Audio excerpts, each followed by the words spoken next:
Ladies and gentlemen, I would like to introduce to you our honorary MC of the day.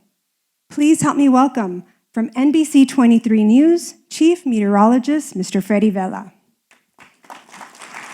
Freddy Vela joined the NBC 23 News Valley Storm Team in April of 2020 as a CBS 4 weekend weather meteorologist, and now as the Chief Meteorologist for Local 23 News. Freddy started his news career at KFXV in McAllen and eventually became main anchor for Good Day Valley, delivering entertainment news, local news, and meeting so many amazing residents and sharing their stories with the community. Freddy grew up in Olmitos, Texas, just outside of Brownsville, and he is a proud graduate of the University of Texas Pan American with a degree in communications, theater, TV, film. Welcome, Freddy.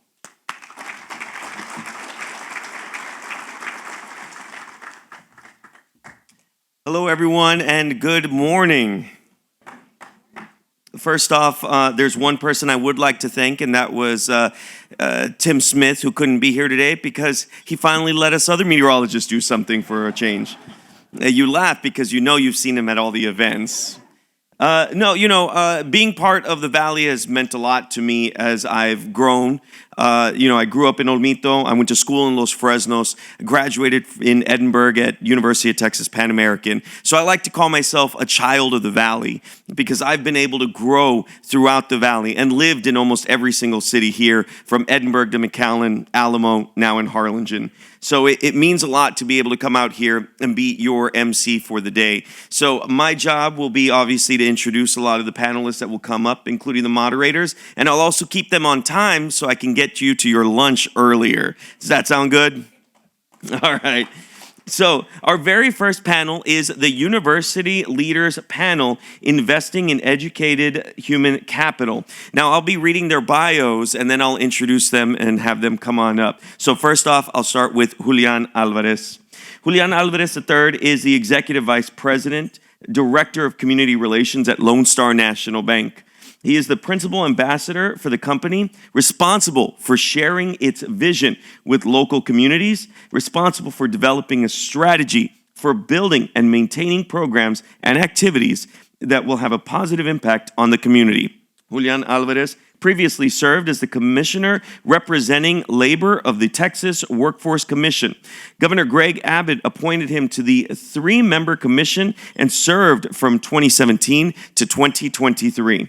As labor commissioner, Julian Alvarez represented the interests of more than 14 million Texas workers with respect to TWC services and ensured that their concerns were considered in all commissioner actions. Prior to his appointment, Commissioner Alvarez served as president and CEO of the Rio Grande Valley Partnership, fostering relationships and coordinating programs to advance regional economic development and employment opportunities. He also served as the Texas Regional Director for U.S. Senator Kay Bailey Hutchinson, advising on legislative and policy issues related to South Texas. Prior to that, Alvarez served on the South Texas Drug Task Force as a state trooper for the Texas Department of Public Safety. After his service with DPS, Alvarez inspired stewardship and leadership as a director of college information for Texas State Technical College. Please give a warm welcome to Julian Alvarez.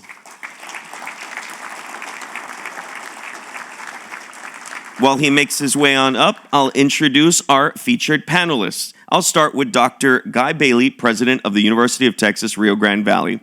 Dr. Guy Bailey is the founding president of the University of Texas, Rio Grande Valley. Since taking the helm in May 2014, President Bailey has been dedicated to establishing UTRGV as one of the country's best and most affordable institutions of higher learning.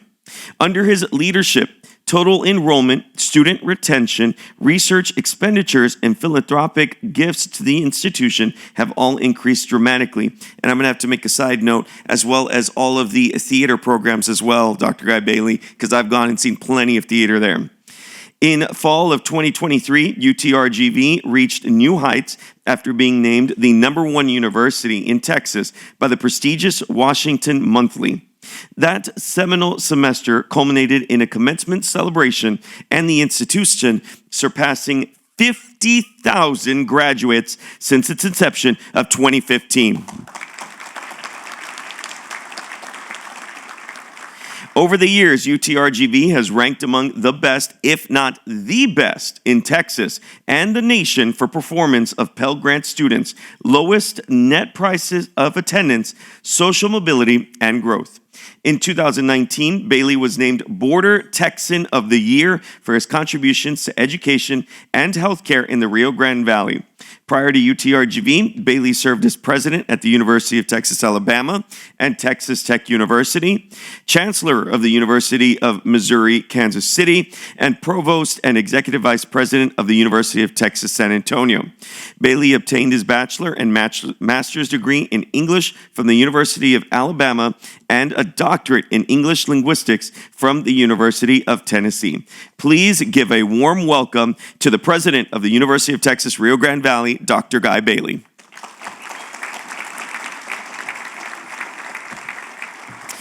Next, we'll talk about Dr. Rodney H. Rodriguez.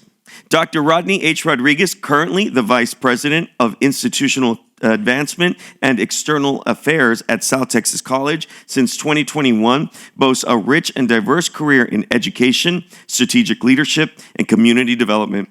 Before assuming his current role, Dr. Rodriguez held the position of Senior Director for RGV Focus, Educate Texas at Communities Foundation of Texas in Dallas. In this capacity, he spearheaded the RGV Focus initiative in the Rio Grande Valley region. Prior to his tenure at Communities Foundation of Texas, Dr. Rodriguez served as the Education Executive Director of Strategic and External Affairs at Laredo College. With a deep dedication to advocacy, Dr. Rodriguez spent 17 years as the Vice President of Operations for Texas Migrant Council, Inc. His advocacy efforts have taken him across the nation, engaging with governmental officials in Washington, D.C. To ensure educational resources for children of migrant workers, he has facilitated the allocation of over $100 million in grants across the country, particularly here in the state of Texas. A native of Hebronville, he earned his associate's degree from Laredo College. He furthered his education at Texas A&M International University, obtaining both a bachelor's and master's degree and obtaining a doctoral degree in leadership studies from the School of Business at Our Lady of the Lake University in San Antonio. Please give a warm welcome to the Vice President for Institutional Advancement and External Affairs for South Texas College, Dr. Rodney H. Rodriguez.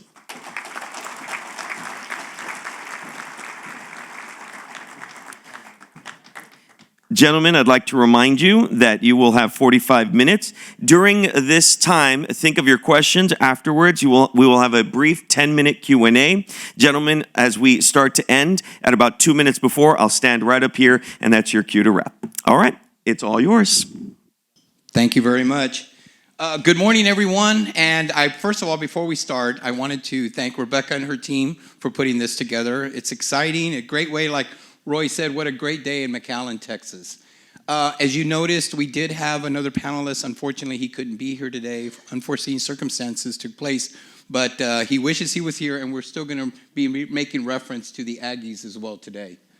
Roy, just so that you know, Roy, so I still have the mic, so I can say something.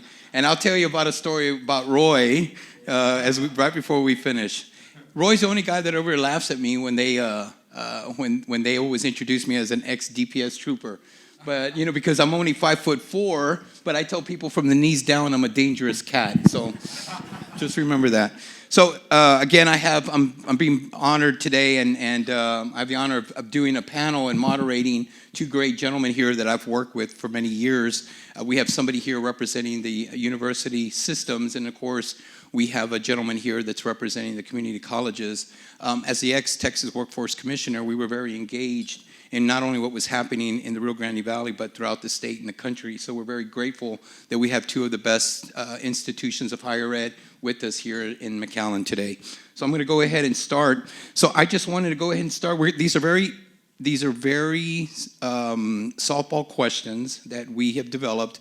What we'd also like is an opportunity, once we finish our discussion, if we have anyone from the audience that would like to ask questions or if we run out of time, these gentlemen will be available to answer anything that you may have for them afterwards. So, Dr. Bailey, I'm going to go ahead and start with you.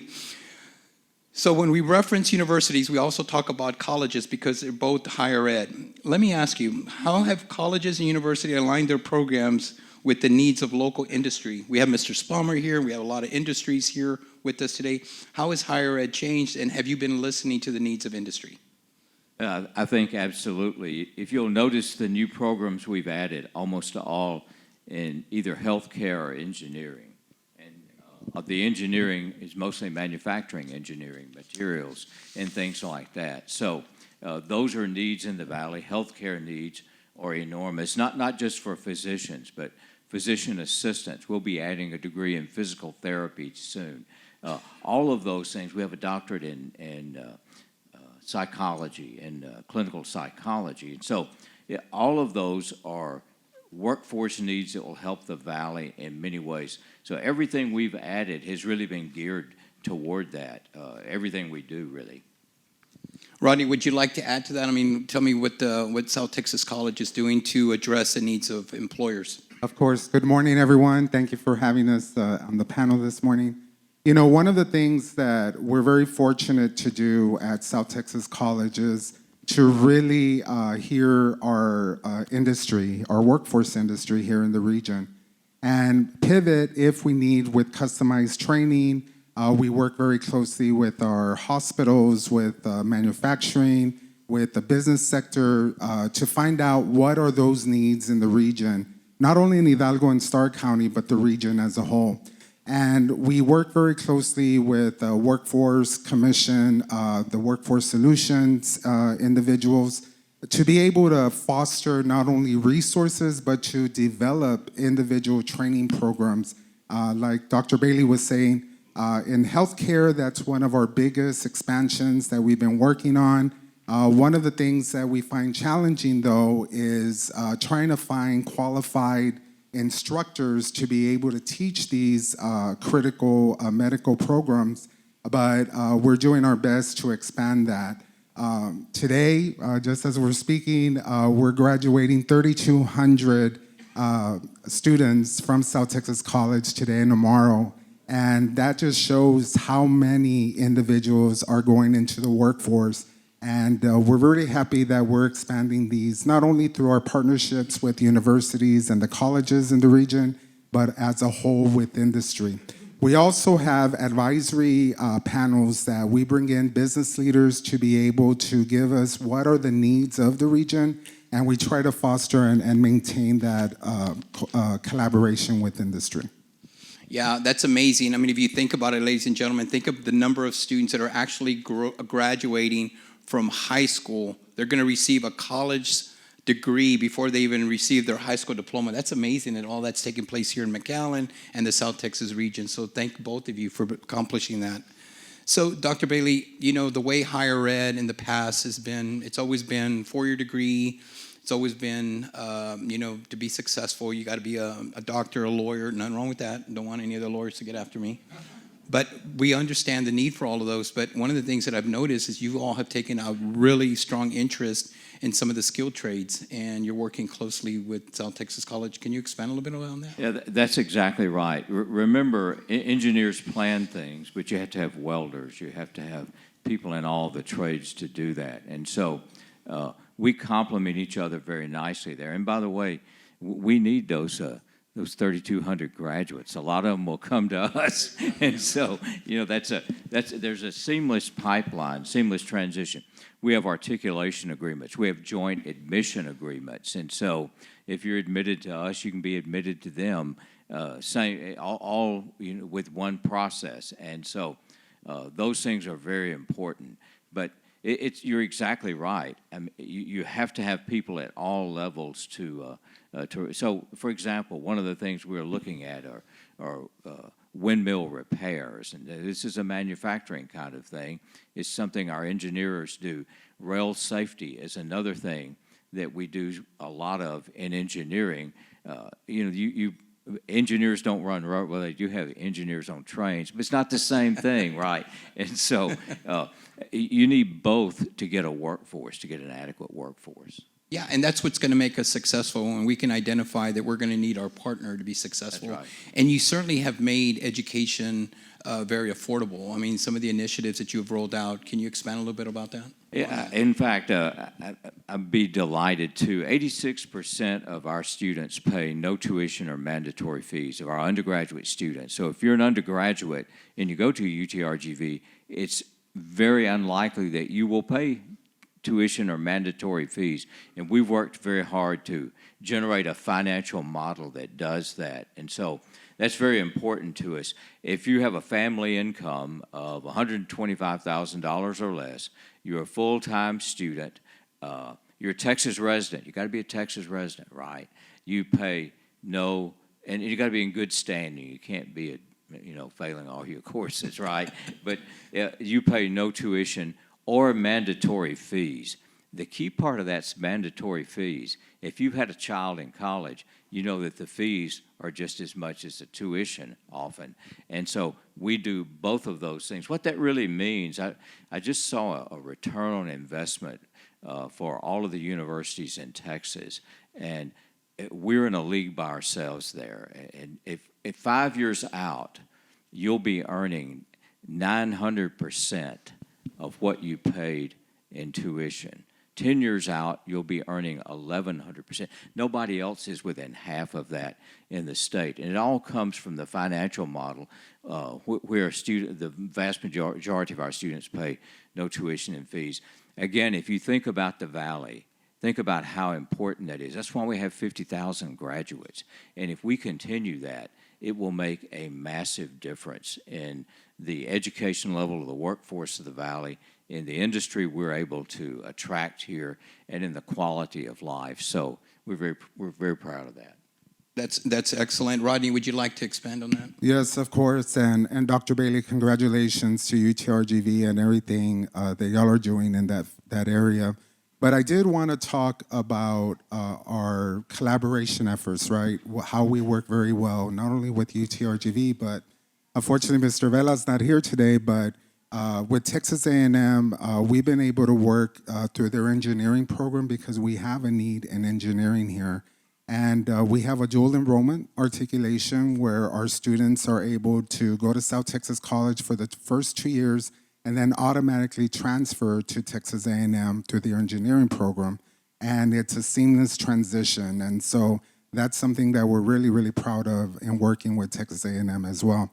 But one of the things that I did want to mention was that what we're trying to do is make sure that all our fields, all the technical fields like welding, HVAC, electrical, not only do they get a certification, but we want them to consider being entrepreneurs, right? We want them to consider possibly running their own business. We give them resources of how to develop a limited liability corporation, how to file 990s. So it goes beyond the aspect of just receiving a certification or certificate or a degree, but we want to make sure that we don't also increase the area with too many in a specialization, because we don't want to make sure that we have a bunch of them that they're not able to get a job. So what we concentrate on is what are the high demand occupations in the region?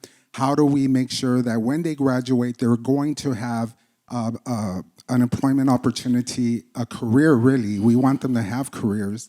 And then how can we support them to make sure that they get their educational goals fulfilled? Thank you, Rodney. I wanted to share with you, so we have folks here that represent the Mexican population, our border towns there. Rodney, this question's for you. What are we doing as far as education, higher ed, to address the needs of those industries, those maquilas that are along the border? Are we training them? Are those students able to come across from Mexico to the United States to receive training? Can you expand a little bit on that? Absolutely. International students, we have a couple of hundred of international students, but the other beauty is that through our workforce and economic development departments, we're able to actually provide training to micaladores in Mexico. We work with Index. We go across to make sure that if there's any training needs, that we're able to fulfill them. Because remember, whatever is good for our region and in Mexico, it serves the whole region, in general. So we want to make sure that we cooperate with them. And also, we have articulation agreements with some universities from Mexico to provide, English-speaking classes, general composite, classes as well. So what we're trying to really do is just make sure that we collaborate with them and meet the needs of the region. And you, Dr. Bailey, would you like to add to that? Like what specifically UTRGV doing? Absolutely. It's interesting. We have a significant number of students who come from Mexico. Some come over every day, especially in Brownsville, where you can simply walk across the bridge and be on the campus. And so that's always been a big pipeline there. In fact, if you go into Matamoros, you'll see a UTRGV center. We have a center there, and we're looking to add centers as you go to the north and west up the river. And again, we have significant number of students who come to the Edinburgh campus as well. And this includes both undergraduate and graduate students. So I was touring an engineering lab just 2 days ago and was amazed at the number of students we had in that lab who come across from Mexico, who were doing their graduate work here. And so, we consider both sides of the river our territory. We serve both sides of the river. You can get courses in Spanish. We're a bilingual university.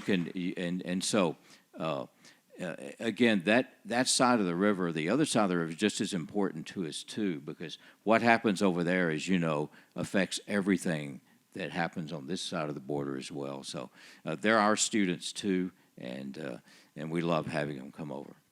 So how can we improve our educational needs for those that are in Mexico? I mean, have you seen a change in the way we've approached serving the folks in Mexico? I mean, and the students there? I think part of it is doing what we were doing right now in Matamoros. And we, by the way, we offer scholarships to students in Mexico, too. Remember that in Texas, within 50 miles of the state border, you get in-state tuition. So, but our center in Matamoros is a one-stop center. You can register for classes there. You can get your advising there. You can get counseling. And as we develop those up the river, I think you'll find that it becomes even more seamless and works much better. Rodney, would you like to expand on that? Yeah, and they serve that general region. We're in Hidalgo and Starr County, but we do try to serve our friends across the border. And that's like articulation agreements with universities. It's not as extensive at that level, but what we're trying to do is just make sure we provide the training needs of the maquilas in Mexico as well. So I know that at South Texas College you all have FANUC robotics, right? I'm curious, because we're talking about our neighbors to the south of us, do we employ or do we encourage individuals from the manufacturing maquilas to work at our campuses or universities and serve as adjunct instructors or professors? That's open to both. For us, absolutely. The FANUC has been very successful. We've trained over 100 individuals from Mexico. Some of them stay here, some of them return back. But definitely, it's a great source of teaching for us, because we're able to expand our classes and teach in that area. Same here. In fact, we have a number of faculty from Mexico. We have one faculty, our first faculty member to ever be elected to the National Academy of Engineering, Dr. Karen Lozano, who's terrific, from Mexico. And so, and again, having some faculty members from Mexico is a real attraction to students there as well. So, yes, we recruit faculty internationally as well. That's what makes us so unique, the fact that we're able to address the needs of our neighbors down south. Dr. Bailey, let me ask you, do you foresee the way higher ed, do you see changes in higher ed in your personal opinion or in your professional opinion? Are you seeing changes? I know it's always a sensitive question, but No, that we talk about it at the executive level all the time. Veronica's over there, Samantha Allen, our chief of staff. So we talk about that all the time. Higher education is changing dramatically. It's interesting. It's having less effect in the valley, but what higher education faces around the United States, especially in the Northeast and in the Midwest, is declining enrollments. In fact, only 2 states in the United States have an increasing number of students graduating from high school. And yeah, you guessed Texas is one. The other, Utah. Those are the only 2 states in the union. So everybody wants to come down here and recruit now, by the way. So, and so the demographic changes will actually affect universities dramatically. It will, and people don't understand, I don't think, just how much demography has driven the development of higher education. And then the composition of the student bodies are changing.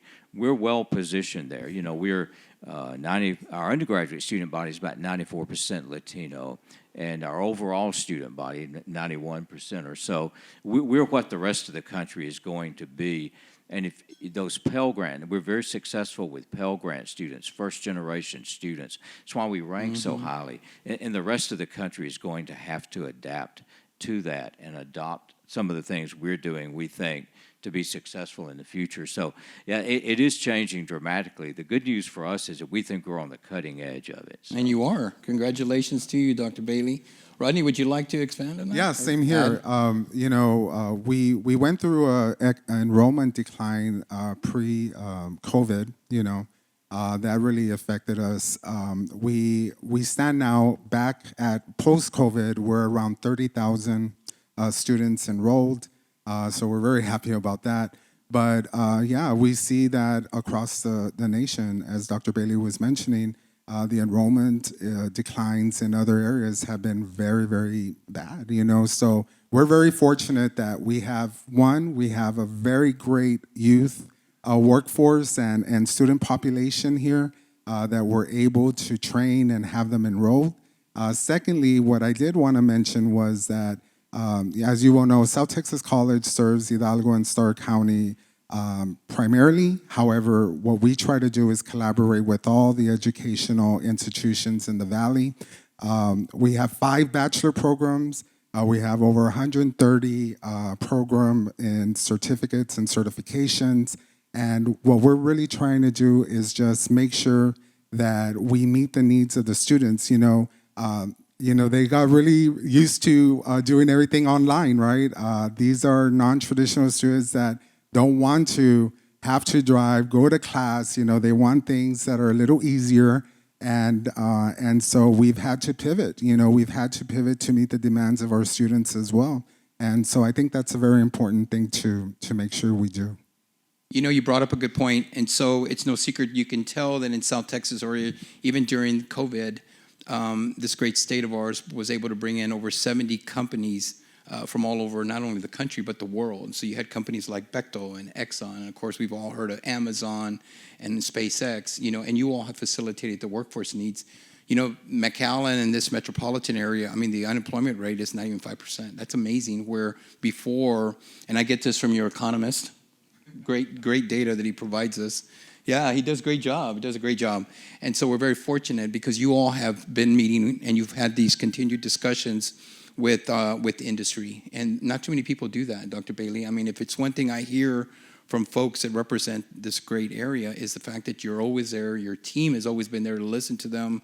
What are the workforce needs? I was just talking to Ron. I won't share where we were talking, but I was talking to Ron earlier about how innovative that UTRGV has been to address the needs of everyone, and appreciate that. That's right. And Ron and Veronica, of course, lead, and our VP for research, John Seigan, as well, is heavily involved here. And Veronica has centers set up all over the valley now, from Mission to Brownsville, Weslaco. Aren't you doing something soon up in Elsa? And, yesterday. So and again, it's all designed to help businesses, but we also help recruit businesses too. So we're looking at, and it's not just businesses. We have a great relationship with the Army and with Oak Ridge National Labs to develop a center in additive manufacturing, and that's really the future of manufacturing. And the more we're able to do that, the more attractive we become to companies. So we're working with private industry, we're working with the Defense Department, the Army, the national labs, Oak Ridge in particular, and those kinds of partnerships are what help build a region. And so we're very pleased we have good people doing that. Yeah, I mean, I know that Dr. Solis, myself, Rodney, and Mr. Manny Vela were on a panel last week, and we were talking about innovative ways to recruit students or to address the needs of students. And one of the things that came out, and I think some of you may have seen this, and it was covered in a story, but how in a discussion similar to this, there was the idea of providing transportation to those individuals from Rio Grande Roma, City to yeah. and Roma to Yeah. Texas A&M, but they're part of your students, right, Dr. Rodriguez? Yeah, so we have transportation services all the way from Roma all the way through Weslaco. So that's a very big region. But I did want to just mention on the innovation part of how South Texas College has been now working externally to be able to work with not only our great school districts here, over 57 high schools that we work with, and with the universities and colleges, but also like the City of McAllen with Mayor Villalobos with all his initiatives and the things that we're working with Hidalgo County with Judge Cortez with, all his initiatives, and, it's not only the educational portion, but it's also addressing the needs of our region, right? It deals with, are we giving the basic needs not only to the students, but to the individuals that want an education? Are they able to? What resources are we providing to them to make sure that they're successful? Remember, when we impact the life of an individual, we impact generational change, not only for that individual, but the families that they have as well. So that's something that we also look into, and we're really proud to say that we're really active in that component. I think it was 2 days ago, I was at an incubator that you have, Dr. Bailey, in Weslaco, and I was super impressed, and we were very fortunate at Lone Star to be a part of this, but we were judges, and we had an opportunity to speak to the contestants. And it was interesting that the majority of those contestants that actually won was Nicky Roll High School. I mean, it was amazing how smart these juniors and freshmen are. I mean, the future of not only South Texas, but this great state looks great, right? But it was interesting because these students that were addressing us and won the competition, they're all going to go to UTRGV and South Texas College. Like, that's amazing, right? I mean, they could go anywhere. And if you look at where top 10 students are going, I mean, they could pick probably anywhere in the country to go, but what we're seeing is many of these top 10, and we've seen it at the Vamos Gala, is they're going to UTRGV and South Texas College. One of the interesting things, we do try to, our university belongs really to the Rio Grande Valley, and so we have the values of the valley, and they inform our institution. One of the things you'll notice about students in business here, and by the way, we have the Vacker College of Business and Entrepreneurship. And it's named that for a reason. If you go to any of the other universities where I've been and you talk to a business student, they want to, I want to go work at Exxon. I want to go work for this big corporation. Our kids want to start their own businesses.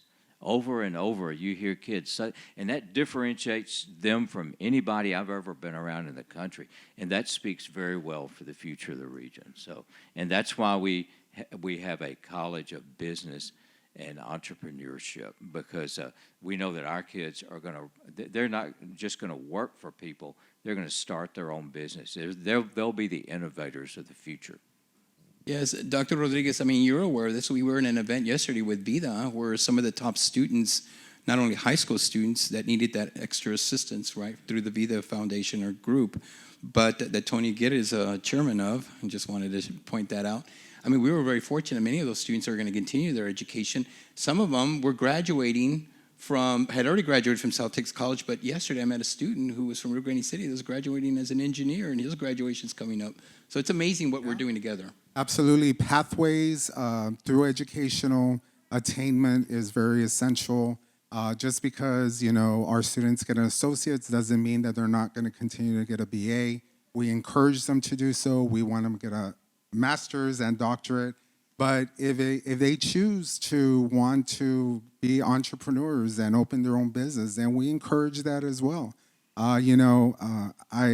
I just recently had an issue with my air conditioning, and I paid $150 just for a visit for an HVAC technician to come out and see my air conditioning. So it's not a bad job, a career. So we encourage our students to be able to do what they're passionate about. But one of the things that we really want to stress is that we need to hear the demands of our industry in the region. And I think, Frank Almaraz with Workforce does a tremendous job with his staff to be able to collaborate. We received many grants through the JET grant for equipment and for manufacturing. And so, our technical certification and certification programs and certificate programs really add a lot of value to the college. And that's something we're extremely proud of. Well, as the past commissioner of workforce, I had a gentleman who complained about that he had to pay a serviceman $320 to come out on a Saturday because his air conditioner was not working. And I said, well, why are you upset? He goes, because he was there 30 minutes. And I said, well, let me ask you this. Was your wife happy after air conditioner started working? He said, yes. Were the kids happy? Yes. Did you go along with your weekend? Yes. I still had to pay $320. I said, you didn't pay that guy $320 for 30 minutes. You paid him $320 for 30 years of experience. And so one of the things that I always brag about is, where did you get your education? Because like I'm saying, you can go anywhere in the country right now and you'll run into somebody from the Rio Grande Valley that's doing well and who has gone to UTRGV. I follow the students that graduate from your school, and it's amazing the number of engineers, Dr. Bailey, that you're producing, and they're all over the country, whether it's in NASA or you name it, they're there. We, of course, our goal is to keep more of them here when they graduate. Yes. And what we've done, we've created a Luminary Scholars scholarship to try to keep kids here. And it works like this, and you might tell your own children about it. What we do, we take the absolute top kids, and we get them from all over the valley. And then what we do, we pre-admit them because they're valedictorians, salutatorians. When they're admitted to UTRGV, they are pre-admitted conditionally to the graduate or professional program of their choice. That includes the School of Medicine and the School of Podiatric Medicine. So you can come to UTRGV and be provisionally admitted to medical school when you start, but it's better than that. We scholarship you all tuition and mandatory fees for 4 years, and we pay 2 years of your housing, but it's better than that. We then scholarship you all the way through your graduate or professional education. So you can go all the way through medical school, never pay a penny of tuition or mandatory fees. I don't know anything like it. Now, there's a catch to it, and here's the catch. To qualify for this scholarship, you have to sign a commitment to stay in the Rio Grande Valley and work and live for as long as we paid for your post-baccalaureate degree. So if you get a medical degree, you owe us at least 4 years. Now, we know that if we can keep you for a few years after graduation, you're probably going to stay here the rest of your life. And so that's the way we're trying to build the workforce, keep highly qualified people in the valley, and we're delighted with the people we've been able to recruit that way. These are all people who would have gone to Ivy League schools. Some of them would have gone to UT or A&M in College Station, but they're going to school here, and they're going to be our citizens who live here and make the valley a better place throughout the future. You know, that's what I love. When you visit a high school here, and Rodney referenced a number of high schools that are in the Region 1, this educational service area that we serve, it's amazing that when you go in there, you know, before you would go into a counselor's office and they always had Rice and they had some of the other fine institutions in the country. But now when you walk in there, you see a banner that says South Texas College and UTRGV. Dr. Bailey, you and South Texas College, you all have done an amazing job of creating a great brand for your school. But not only creating a great brand, but also a great product. You really have. I think that's right. And we can tell that because of the support we get. You know, your philanthropic support is really a reflection of the confidence people have in you and in your product. And so sometime this fall, I'm going to let the cat out of the bag. Kelly may get mad at me. We're going to announce that we've raised over $250 million, $250 million since we started. And again, that's a lot of money. But what it really does, more than the money, it's the confidence and the support that your community has in you. And that's really what you're trying to generate. You're trying to, that's the kind of partnership that makes a university great. You have to have it's not just great faculty, wonderful students, it's a community that fully embraces what you're doing. And so we're very fortunate to have that kind of embrace from our communities. Congratulations to you and your team for that. Rodney, you are working on a foundation as well, and you're Absolutely. continuing to recruit the members. South Texas College Foundation, it's been active for 30 years. Now we're really active in the past 2 years since I joined. But yeah, we're really excited. We just announced our Valley Promise, which is going to be in the fall of 2024. And we're really excited about that. That has been labor of love for South Texas College and the region for quite some time.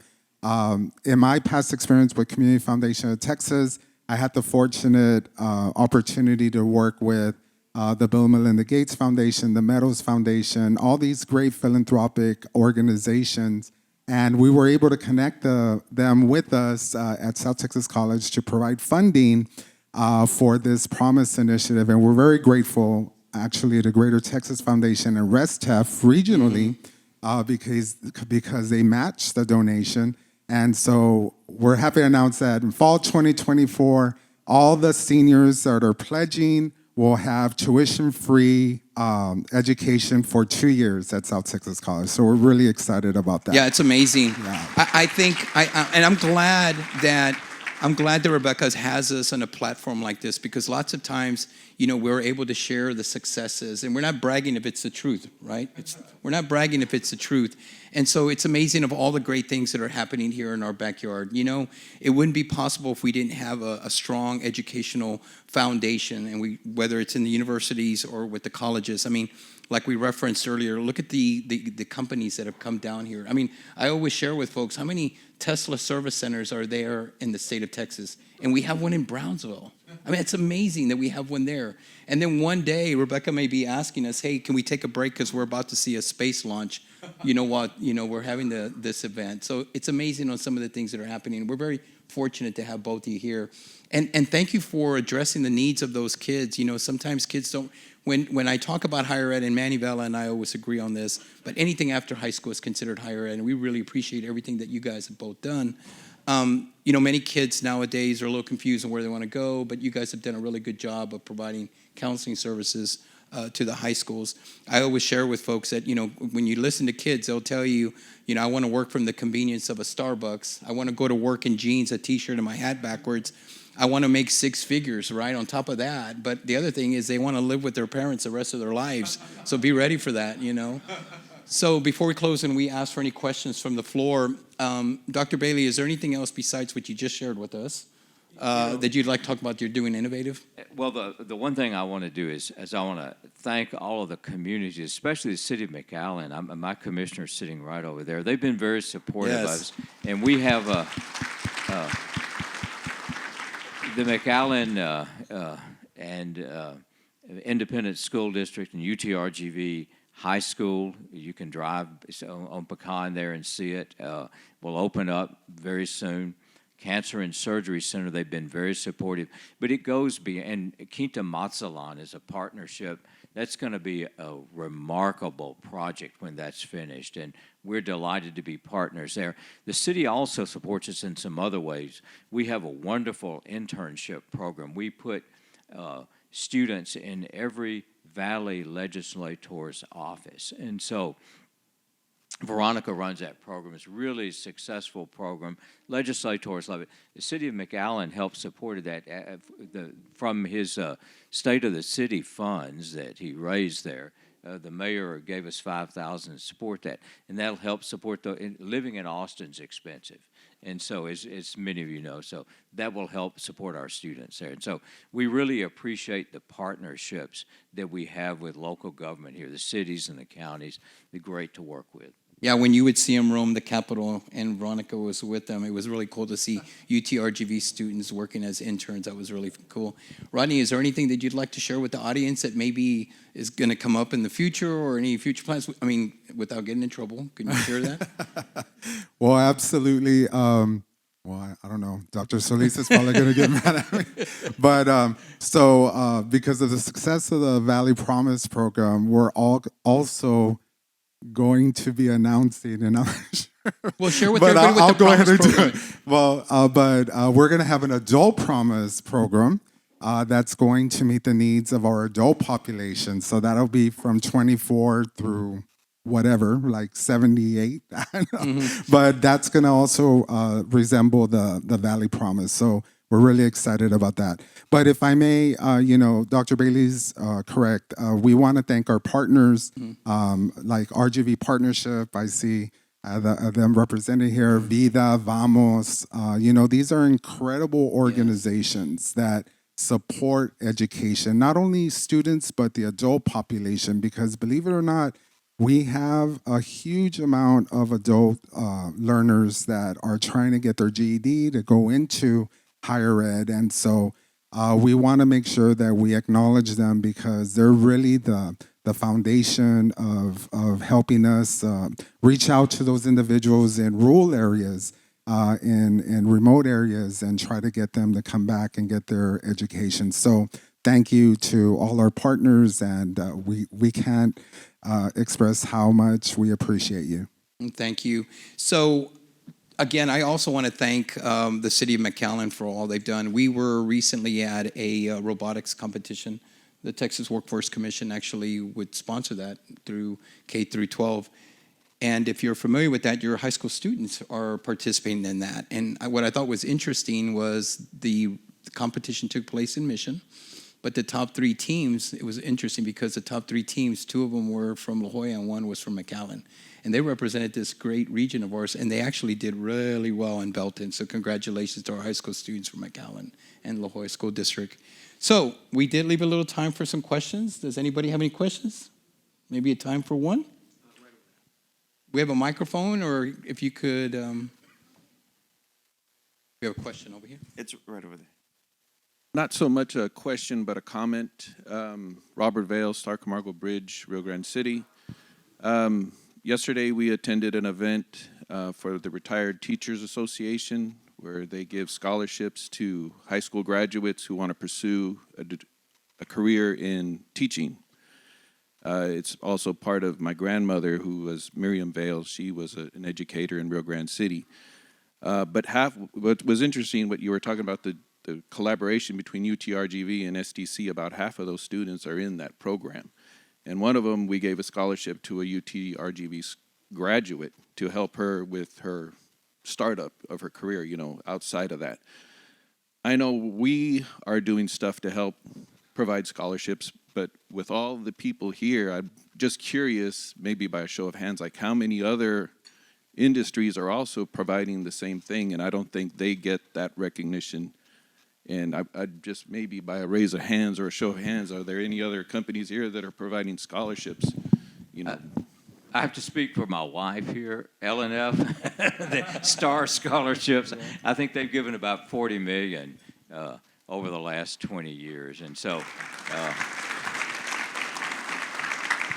I strongly encourage her to do that too. So We have a lot of, thank you for that comment, because it's true. The business sector really adds a lot to educational attainment. And, STARS really has helped us as well with South Texas college students. So, Yeah, there's another nonprofit, the Vamos group, has done amazing work as well. And we want to thank all of those that are here today that participate in our annual golf tournament. You've done amazing work. And there are a lot of people behind the scenes that have made it possible for us to put these kids through school. Do we have time for one more question? Yeah, we have more time. Over there.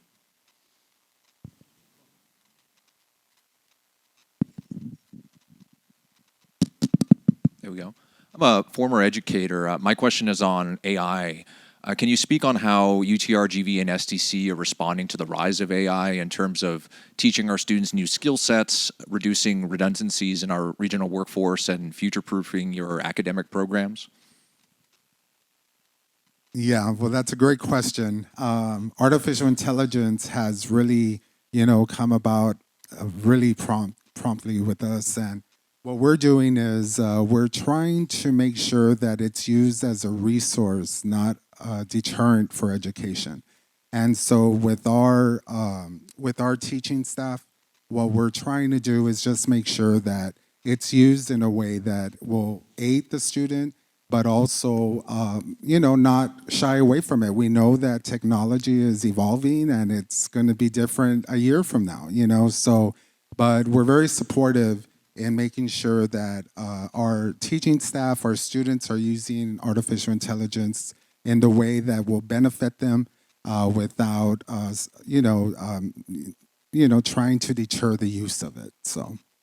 Yeah, and I think there are really two ways. You learn to incorporate and to use that to enhance students' education, but then you also teach some of that to help people use that as they leave the institution. If you think about it, analytics has become a driving force in almost everything. I'm a big baseball fan, right?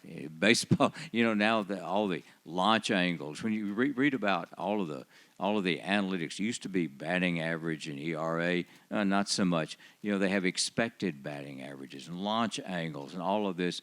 These are really things driven by algorithms devised in artificial intelligence. So we have any number of programs that focus. Business has a great business analytics program that really has been widely recognized for its success. And those are the kinds of programs where you use AI in teaching. And then, of course, AI has also a negative part too. So we're grappling with how we keep that from interfering with students' education, and as Rodney said, and enhance it.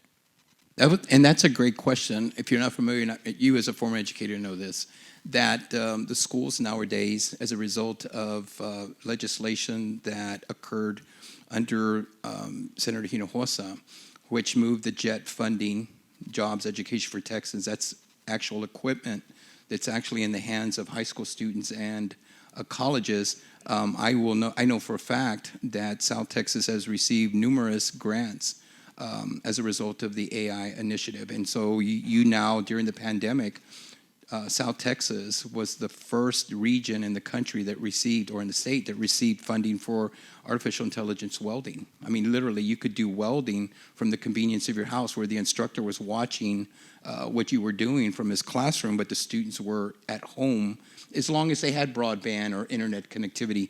But that was happening. And so I can tell you that we had welding. I know that you all have the firefighting equipment that's all artificial intelligence. And a lot of certifications are actually done through artificial intelligence. You can get OSHA 10, OSHA 30, first aid, CPR. So thanks to all of you, during the pandemic, those grants were awarded to local high schools, and you were the first in the state to actually implement those. So congratulations to all of you. Any other questions? If not, we want to thank you. I do have a question. Go ahead. You got one? Oh, I'm sorry. I do have a question. Oh, all right. I believe AI is part of the future. Back when I was going to UTPA, we had a project, and we wanted to store people's data on a hard drive, and everybody could upload to that one. This is back in 1994, which back then it was an impossibility. Now we do that every day. We call it the cloud. I feel the same way with AI. I feel AI can be a curve changer. I feel AI can be applied to workforce. So I would like, because we're already doing it, some of my colleagues and stuff, they're already applying AI in their workforce. I would like to see something where colleges are doing something to implement AI towards the workforce. Do you guys have some plans to implement AI into the workforce? Not just studies, the workforce. Well, thank you for your comment and question. I think like I mentioned before, it's evolving, right? And I think we're going to need to incorporate that and utilize it as a resource rather than a deterrent. So I foresee it being utilized in the business sector, economic sector, but definitely use it in a way that will benefit not only the individual, but the business sector as well. So I foresee that we will be incorporating it. We haven't been actively at this point in time, implementing it, but I foresee that in the very near future we will be. Yeah, you always have to be careful too. We have a lot of personal data on people, and so the more of that data you have and the easier it becomes to share, the greater your responsibility. And you're all the time hearing about data being stolen and so forth. And so I think that one of the things that AI is doing is cybersecurity was already a big thing. It'll be even more a big thing in the future because the security requirements around that are absolutely massive, and they will grow every day. There are people here, I think, from hospitals, or if you look at the kinds of data, insurance company, I think one of the insurance companies had a data breach, and so AI will help you do a lot of things, and you have to protect yourself against a lot of the things that AI can do. So it's a two-edged sword that and everything has to be navigated pretty carefully there. All right, that will conclude our Q&A panel. Everyone, please give them a big warm round of applause.